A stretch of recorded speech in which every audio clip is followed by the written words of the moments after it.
Hello guys, how are you all? I am Pramila and काफ़ी late हो गया videos डालने में क्योंकि मेरी मम बहुत बीमार चल रही थी और वो लास्ट मंथ दिसंबर 17 दिसंबर को वो एक्सपायर हो गई।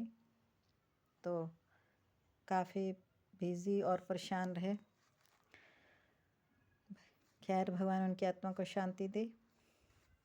Now today my question is 13 सेमी त्रिज्या वाले 13 सेमी त्रिज्या वाले वृत्त में केंद्र से 12 सेमी दूर स्थित जीवा यानी कॉर्ड की लंबाई ज्ञात करें। क्या दे रखा है? पाई इक्वल टू 22/7 का प्रयोग करना है और ये 4 ऑप्शन दे रखे हैं जिनमें से आपको सही आंसर फाइंड आउट करना है।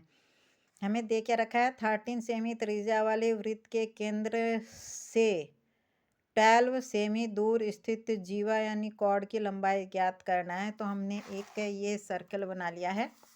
ये सर्कल है, ये इसका सेंटर है O, ठीक है। और ये जीवा है ये एक जीवा है AB, ठीक है। ये AB एक जीवा है जो कि हाँ इस सेंटर से कितनी दूरी पर है?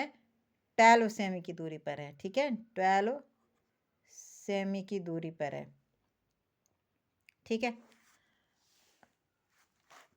मतलब कि यहाँ से यहाँ तक की डिस्टेंस 12 सेमी है और ये जो रेखा है यहाँ से जो सेंटर से इस पे जो लंब डाला गया है ये इस पे क्या बना रहा है? इसके साथ जीवा के साथ ये 90 डिग्री का एंगल बना रहा है। क्या बना रहा है? 90 डिग्री का एंगल बना रहा है, ठीक है।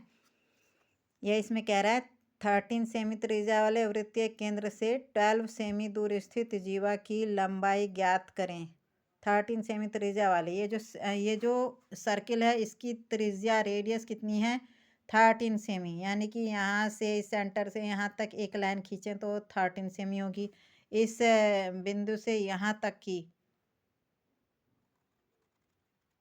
यदि हम इन दोनों बिंदु को मिला दें, मतलब यहाँ से और इस परिधि को इनके इस बिंदु को टच करें तो यहाँ से यहाँ तक की लंबाई कितनी होगी? ये भी होगी 13 सेमी, ठीक है।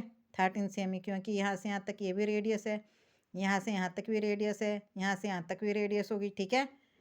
इस सेंटर को यहाँ रेडियस में किसी भी पॉइंट पर टच करवाएं किसी लाइन से तो वो रेडियस ही होगी, ठीक है। तो ये रेडियस कितनी? 13 सेमी है और यहाँ से यहाँ तक की लंबाई कितनी है? 12 सेमी है। तो आप ये देखेंगे कि ये एक क्या राइट एंगल ट्रायंगल बन रहा है। माना यहाँ पे ये जो लंब है इस जीवा को यहाँ पे एम पॉइंट पे टच करता है, काटता है, ठीक है। एम पॉइंट पे ये पॉइंट क्या है? एम। अब यहाँ पे क्या बन रहा है? ये एक राइट एंगल ट्रायंगल बन रहा है, ट्रायंगल OMB, ट्रायंगल OMB, ठीक है। तो आपने हमें यहाँ पे क्या फाइंड आउट करना है? देखो ये यहाँ पे 12 सेमी ये हमें पता है, ये भी हमें पता है, ठीक है। तो हमें यहाँ पे फाइंड आउट करनी है MB, ठीक है। MB मतलब ये जीवा की लंबाई, हमें यहाँ पे जीवा की लंबाई ज्ञात करनी है ना। दूर स्थित जीवा की लंबाई ज्ञात करनी है, यानी कि पूरी AB की लंबाई ज्ञात करनी है। तो पहले हम इस ट्राइंगल से ये MB की लंबाई यहाँ से यहाँ तक की डिस्टेंस क्या बोलते हैं, ज्ञात कर लेते हैं। क्योंकि ये जो लंब है इस जीवा को बिल्कुल बीच में है ना, इस AB के बिल्कुल बीच में काटेगा क्योंकि ये क्या है? लंब है और इसीलिए ये इसके साथ क्या है? 90 डिग्री का एंगल बना रहा है। तो AB की लंबाई निकालने के लिए हम क्या करेंगे? पहले MB की लंबाई निकालेंगे, फिर उसे 2 से मल्टीप्लाई कर देंगे तो पूरी AB की लंबाई आ जाएगी, ठीक है। तो एक क्या होती है, जो समकोण त्रिभुज होते हैं उनके लिए एक प्रमेय प्रयोग की जाती है। कौन सी? पाइथागोरस प्रमेय।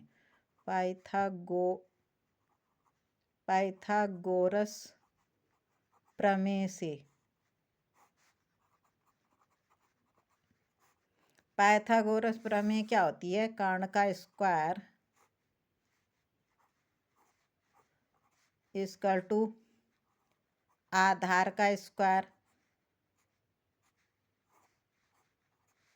प्लस लंब का स्क्वायर, ठीक है। यहाँ पे ये क्या है? कर्ण है। इस ट्रायंगल का ये OB क्या है? कर्ण है। ओ एम क्या है, ये लंब है, और एम भी क्या है, आधार है। ठीक है, तो इसीलिए आधार हमें फाइंड आउट करना है, आधार ना, तो आधार का स्क्वायर इक्वल टू क्या हो जाएगा, आधार का स्क्वायर इक्वल टू क्या हो जाएगा, कर्ण का स्क्वायर माइनस लंब का स्क्वायर, है ना। आधार का स्क्वायर इक्वल टू क्या हो जाएगा, कर्ण का स्क्वायर माइनस लंब का स्क्वायर, है ना। तो आधार क्या है यहाँ पे, एम बी, एम बी का स्क्वायर इक्वल टू कर्ण, ये डायगोनल कितना है, ओ बी, ओ बी का स्क्वायर माइनस लंब कितना है, ओ एम, ओ एम का स्क्वायर। इसीलिए एम बी इक्वल टू क्या हो जाएगा, ये क्या हो जाएगा, यहाँ पे अंडर रूट में आ जाएगा, यहाँ से स्क्वायर हटा तो ये क्या हो जाएगा, सारा ये अंडर रूट में आ जाएगा। ठीक है, तो यहाँ पे क्या हो जाएगा, ओ ओ ओ भी कितना है 13, ओ भी कितना है 13, तो ये हो जाएगा 13 का स्क्वायर माइनस ओ एम का स्क्वायर, ओ एम कितना है 12, यानी कि 12 का स्क्वायर। आगे ना समझ में, यहाँ से स्क्वायर हटा तो ये क्या हो जाएगा, अंडर रूट में आ जाएगा। ठीक है, ये क्या है, ये राइट साइड अंडर रूट में आ जाएगी, तो इस तरह से अंडर रूट में आ गई।